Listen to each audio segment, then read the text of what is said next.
Hacking, les cyberattaques dans la salle, elles inquiètent. Ils sont représentants d'entreprises ou experts en informatique. Effectivement, nous avons des adhérents qui ont eu des difficultés et donc qui se sont vus voler leurs projets ou leurs idées et donc qui se retrouvent en concurrence avec ces personnes malhonnêtes. La plupart des entreprises avec lesquelles on travaille prennent conscience qu'une fois que c'est trop tard.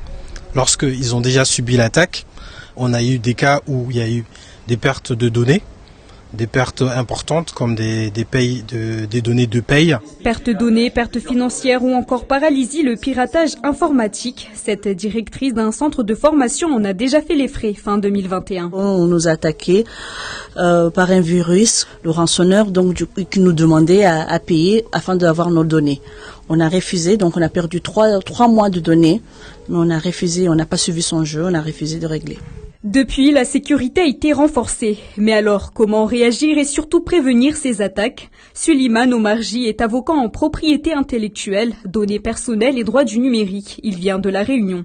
Il y a des outils technologiques comme des pare-feux, donc comme des antivirus, en tout cas toute une politique de cybersécurité qui va limiter le risque d'attaque. Les entreprises mahoraises doivent entamer le chemin de la transformation numérique, se familiariser avec cette législation sur les données personnelles et acquérir les bons réflexes face à un danger qui existe, le danger de la cyberattaque. Il n'existe pas de chiffres à l'appui pour Mayotte, mais l'année dernière en France, selon Asterès, un cabinet de conseil indépendant dans le domaine économique, le coût des cyber-intrusions réussies a dépassé les 2 milliards d'euros. Il va faire exactement ce que je vous montre. Et avec nous sur ce plateau, je vous le disais, Suleiman Omarji, bonsoir. Bonsoir, merci à Mayotte de m'accueillir. Merci à vous d'accepter notre invitation. On l'a dit, vous êtes avocat en propriété intellectuelle, données personnelles et droit du numérique. Il y a plusieurs types de cyberattaques pour commencer. Quelles sont les plus courantes et quels sont les pièges à éviter? Actuellement, on a une vague de rançongiciel, c'est-à-dire on prend votre fichier en otage et on vous demande de payer une rançon. C'est l'exemple qui était évoqué dans le reportage.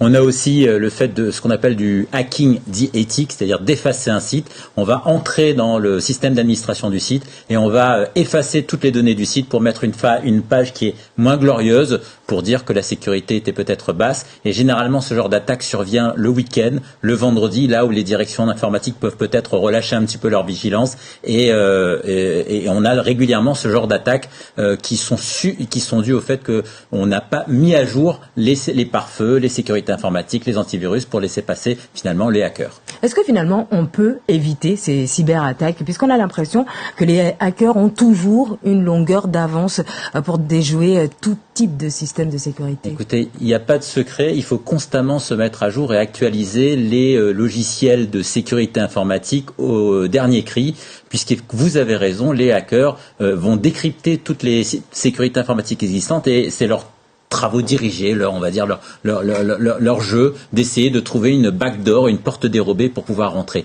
Donc,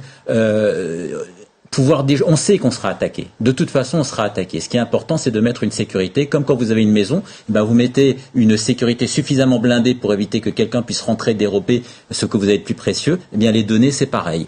Ici, la sécurité de la serrure de la porte est fragile. Avant d'aller taper sur le voleur, on va vous reprocher de ne pas avoir mis une sécurité suffisamment forte pour protéger ce que vous avez de plus précieux. Et ça, c'est extrêmement important parce que lorsque vous avez sollicité l'assurance pour vous indemniser du préjudice, l'assureur peut très bien vous reprocher de ne pas avoir mis une sécurité informatique adaptée. Donc le conseil, c'est de constamment se tenir actualisé au jour du jour avec une sécurité qui n'est pas obsolète. Alors, est-ce que le fait qu'on soit une île, est-ce que on est du coup plus exposé ou plus vulnérable aux cyberattaques vu qu'on a besoin de communiquer avec l'extérieur? Vous avez parfaitement raison. Comme nous sommes Réunion comme Mayotte liés à l'insularité, nous sommes quelque part enclavés. Le numérique, c'est un moyen d'être désenclavé. On est extrêmement gourmand en communication extérieure et ça ne nous rend pas plus vulnérables, ça nous rend plus dépendants.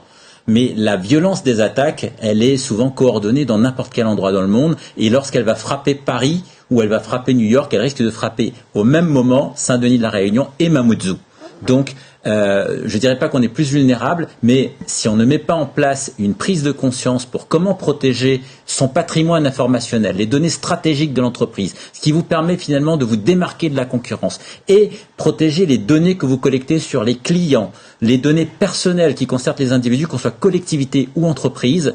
Eh bien là, par contre, on s'expose à un risque, même si on est à Mamoudzou, on est à Mayotte, on s'expose au même risque que quand on est à Paris, avec une obligation, si votre responsabilité est engagée, d'indemniser le préjudice lié au hacking. Merci beaucoup, Souleymane Omarjee, d'avoir été avec nous. Si vous me permettez juste un petit complément, je pense que Mayotte a un potentiel formidable pour devenir une formidable Smart Island, et je voudrais, j'espère en tout cas que le numérique et la propriété intellectuelle pourront servir la créativité de l'homme et de la femme mahoraise, et que les données générées aussi bien par les collectivités locales que les entreprises pourraient être valorisées pour atteindre ce qu'on appelle un Smart Mayotte, que le développement de Mayotte avec des outils formidables d'infrastructure puisse être harmonieux et sécurisé. Vous le dites parce que si vous êtes tombé amoureux de l'île, c'est bien cela. Absolument, Merci. J'invite les gens à venir voir Mayotte. Merci beaucoup, Souleymane Omarjee, d'avoir été avec nous ce soir. Je rappelle donc que vous êtes avocat en propriété intellectuelle, données personnelles et droit du numérique. Merci beaucoup.